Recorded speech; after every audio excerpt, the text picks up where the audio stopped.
అక్క చెల్లెళ్ళంటూ మీ అందరు ఉసురు పోసుకుంటున్నాడు. అలాగే మనం చూస్తే అమరావతి రైతుల మెతుకులు రక్తపు కూడిలా మార్చుకున్నాడు.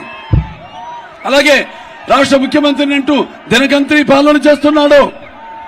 అలాగే నాయకుడిని అంటూ నయవంచుడుగా మారాడు. అలాగే ఋషికొండ విశాఖపట్నంలో దాన్ని తవ్వి తవ్వి తన కండకావరం ఎంత ముదిరిపోయిందో చూపిస్తున్నాడు ఈ జగన్. కాబట్టి మీరంతా చాలా అప్రమత్తంగా ఉండాలి. కానీ ఇవాళ చూస్తున్నాం మనం, ఇవాళ జనం మొన్నటిదాకా భయభ్రాంతులతో ఒడుగుతూ బయటికి రాలేక ఉన్నారు.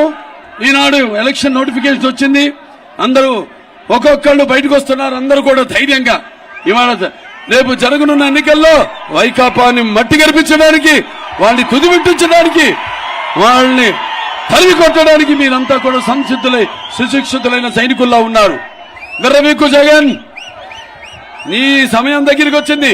నీ పొగరు నడుము విరిచే రోజు దగ్గరలో ఉంది. నీ అహంకార నరాలు తెగిపడే సమయం వచ్చింది. అలాగే నీ అణువణువులో నిండిన ఈ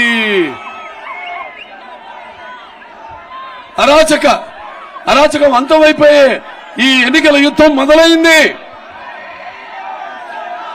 అలాగే నేను అంటూ విర్రవీగే నీ ఈ అధికార మదమే నీ నడు విరిచి నీ అహంకారపు కొమ్ములు వంచి నీ బతుకు ఏపాటితో చెప్పే ఎన్నికలు సునామీ రాబోతుంది జగన్, గుర్తుపెట్టుకో.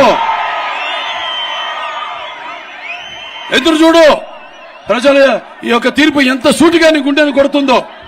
అలాగే కళ్ళు మూసుకుపోయి ఒళ్ళు మరిచి ఇన్నాళ్లు ప్రజలను మట్టి కరిపించి మరి చేసిన దుర్మార్గపు పాలనకు ప్రజలంతా ఏకమై నిర్దిష్టాన దీక్షతో నిన్ను మట్టిలో పాతిపెట్టి మీ ఉనికేంటో చూపించడానికి మీరంతా సిద్ధంగా ఉన్నారా లేదా? ఎంత అకుట దీక్షతో ఉన్నారా లేదా?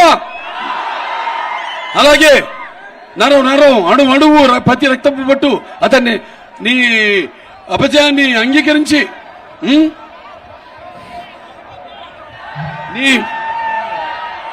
నీకు సమాధానం చెప్పే రోజు దగ్గరలో ఉంది. కాబట్టి మీరందరూ గుర్తుపెట్టుకోండి, ఇవాళ మన తెలుగుదేశం పార్టీ అధికారంలో ఉన్నప్పుడు రాయలసీమను రాయలసీమగా చేసింది. తెలుగుదేశం అధికారంలో ఉన్నప్పుడు మరి వీళ్ళు చేసిందేంటి? ఈ రాయలసీమను నెత్తురు మరకలుగా చేసింది ఈ వైకాపా ప్రభుత్వం.